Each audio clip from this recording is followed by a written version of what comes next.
Hello, authors. Hello, book lovers and storytellers. Welcome to another Reader's Magnet featured author interview. I am Mark and I will be your host for this session. Joining me is one of the Reader's Magnet's featured authors that is here with us to share her journey as an author and to tell us more about her book titled Nefertiti's Sister. We have the author herself, Felicia Roche. Hi, Felicia. How are you today? I'm good. Thank you for asking. That's great to hear, Felicia. We are really happy to have you here on our platform. And on behalf of Readers Magnet, I just really want to thank you for, choosing our, Readers Magnet as your platform to share your story with the world. Now, let us start this interview, Felicia, by introducing yourself first. So, can you tell us more about your, maybe a little about yourself or your background as a writer? Sure. My name is Felicia, and I have been a birth doula and a postpartum doula and a childbirth educator for a very long time, many, many decades, it seems. And I actually don't have never written anything before except for Nefertiti's Sister, which was quite the journey. The book is a journey, the story is a journey, and my process was a journey for sure. So. Mhm. Wow, that's great to know. Felicia. It just made me wonder though, what trigger that gave you this hint to start writing this book? Well, I have a son, and about 15 years ago, he was in this really ragtag drum line of kids who would go out on the streets of Uh-huh. San Francisco and Oakland and play music. And it was really always a big crowd drawer, and it was a whole lot of fun. And Hmm. at the time, there was an exhibit of King Tut's. Some of the stuff they found in his tomb on tour at the museum in Golden Gate Park. And I had a client who worked at the museum, and she agreed to provide access to the museum for the kids in this drumline. And just on a lark, the night before we were going for the tour, I thought I should probably watch a documentary or something about King Tut. So when the kids asked me questions, I would know something. In fact, I knew very little about ancient Egypt. Right. So I watched a documentary, and I tried to find it before and I can't find it, but somewhere in the documentary, they were talking about not knowing who Tut's mother is. And off the cuff, somebody narrating the documentary said, "Well, we think it might be Nefertiti's sister," and that just hit me so hard. I thought, "Wow, Nefertiti had a sister." I really thought of her more as a sort of a mythical uh, sort of creation, sort of like Zeus or something like Leader, that. kind of like, The thought of her being real, yeah. sister, really stayed with me. Right. Okay. So this book is kind of like, revolving around that idea, knowing who might Nefertiti's sister is and about ancient Egypt. Now, for those who are watching us today, Felicia, they might be wondering who is Nefertiti and why is this essential for us to know? Well, I think the most what people are most used to seeing or hearing about Nefertiti is the bust that was in the London Museum for many years, and that I think that's what most people Mm-hmm. associate Nefertiti as, that famous bust. And what I think people don't really understand is how close she was to King Tut and sort of everything that was happening in the 18th dynasty. It was a really tumultuous time. There was it was great success happening. In fact, one of the most fortuitous times in ancient Egypt. And for many, Uh-huh. many, many thousands and thousands of years, nobody really knew who Tut's mother was. He was such a mystery. So that's Nefertiti is the um, King Tut's father is Akhenaten, and Nefertiti was married to Akhenaten. It was not uncommon for the kings to have many wives, and Nefertiti was one of many, but was probably Oh, his favorite and most famous wife. okay. So King or Pharaoh Akhenaten is um Nefertiti's husband, if I'm correct. Yes, and Right. King Tut's Okay. father. Now, and King Tut's father. Okay.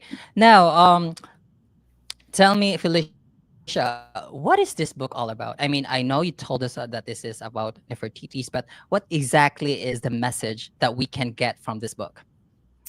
It really is about sister. My screen just went really dark. I'm not sure if that's normal for now. Um, oh, I'm sorry No. about that. Thank you. Nefertiti. I'm sorry. Can you ask the question again? Yeah, I was asking if what is, what is really the book all about? Right.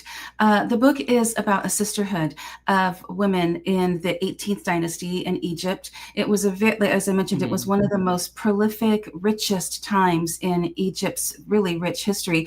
At the time that this was happening, the pyramids were already ancient. They'd already been there for thousands of years.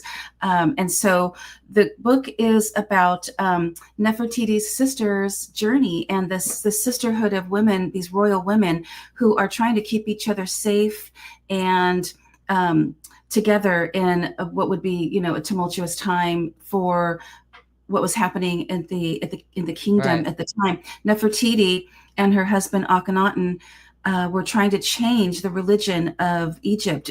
For thousands and thousands of years, um, Egypt was worshiping many gods, and they were trying to change it to Yes. one God. And this was just putting the whole Egypt into turmoil. And at the same time, trying to keep one of the wives safe in the kingdom who was infertile, and how the women sort of navigated that.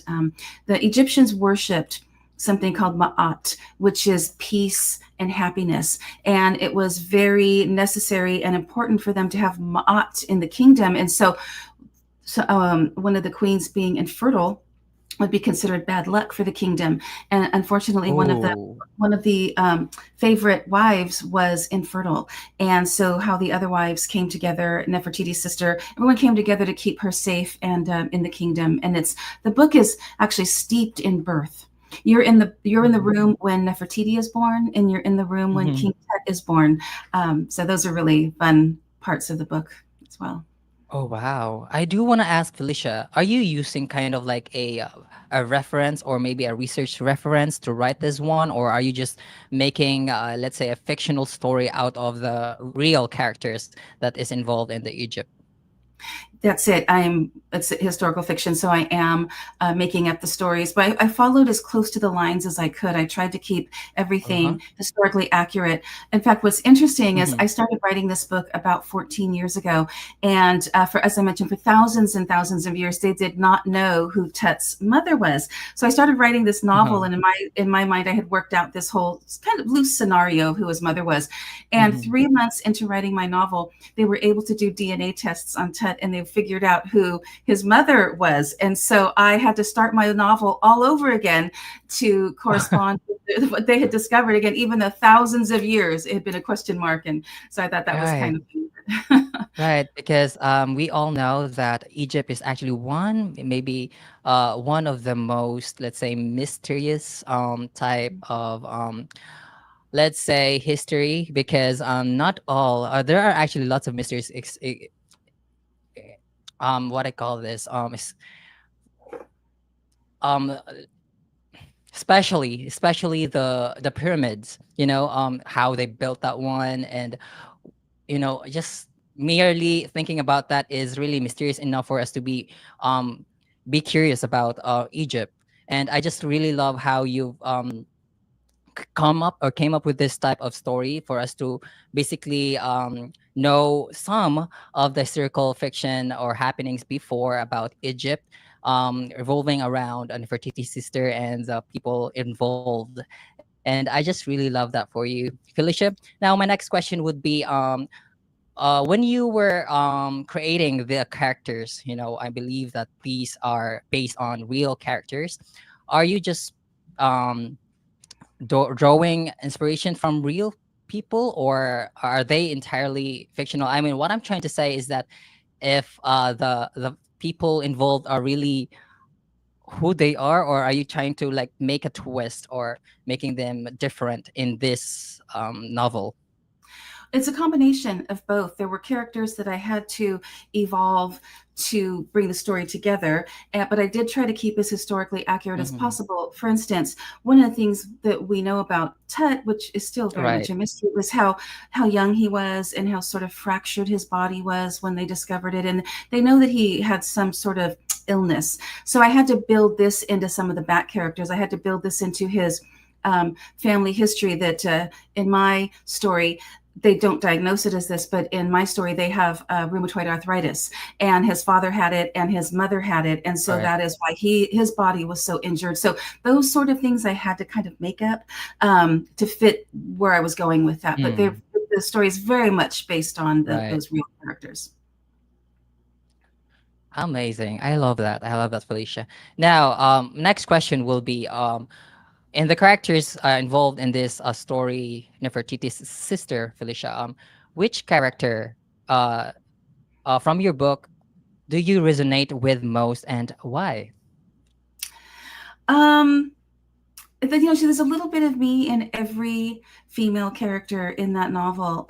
But I'm reluctant to say it would be Nefertiti because she was just a fantastic queen, very powerful, and She is was just in more than one way she helped run the kingdom in ways the that women religion, hadn't done at right? the time, and the religion and the politics, and she was standing right next to her king slash husband as all of this was happening. Akhenaten. Hmm. Most of the time she was pregnant while all of this was happening, and she was, oh, so you could not, there was no way to not know that she was just a woman and a goddess. They considered the kings and queens gods and goddesses, and so she was doing all of this while pregnant, back to back, most of her fertility life. That's amazing. Right. I again. Well, she's, Nefertiti would be far more fantastic than I am, but I think most of the things about Nefertiti, I've sort of drawn from some of my own past and relationships. That make me it make me curious, Felicia. When you were writing this book, what is one of the most rewarding part of being the author of this book? I mean, have you heard some feedbacks from your readers, and what, let's say, how do you usually take them, especially if if you're receiving some critiques from the story? Mhm.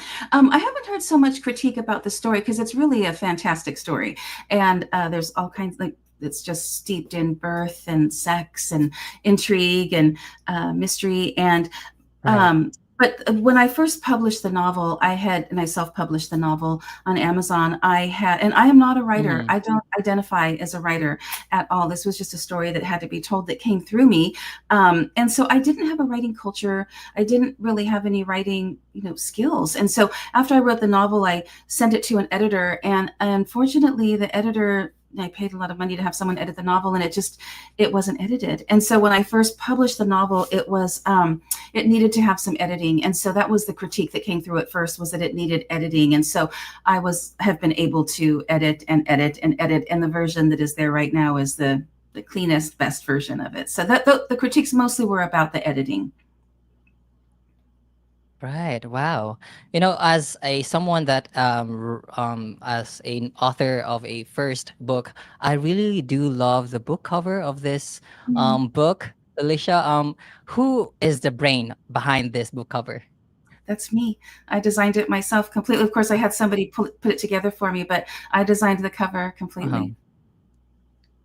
That is lovely. I mean, it really says, or it gives the vibe of Egypt, and it makes you wonder who that woman is in that cover. So Right. yeah, I think that would be it for our interview today, Felicia. But before we wrap up this one, I just want to make sure that our audience is watching us right now knows where to reach you or buy a copy of this book. So please tell us, Felicia, show your book on camera and tell us where to buy a copy of this amazing book. Sure. This is on Amazon. It's on the Barnes and Noble site as well. And there is a Nefertiti's website, Nefertiti's sister website, and that will direct you to the Amazon link as well. All right. Thank you so much for that, Felicia. Mhm. Everyone, that's Felicia Roche, the author of the book Nefertiti's Sister. The book is available on Amazon, Barnes& and Noble, and all other retail websites.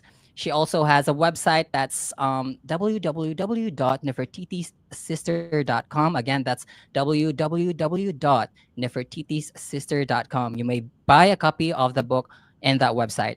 Felicia, thank you so much for gracing us today. I really love our conversation. It was really fruitful. I really love to know more about this book, and I'm really excited for you to for your future endeavors as an author. Thank you so much for Thanks. joining us today. Thank Okay, you. before we go, do you have any last words for our viewers right now? Um, just thank you, and I hope you enjoy the book. It's really fun and a little sexy and all kinds of fun stuff going in there. Thank you. All right, thank you so much once again, Felicia. As we always say here at Readers Magnet, we share your story with the world. Goodbye, Felicia. Thank you so much. Thank you.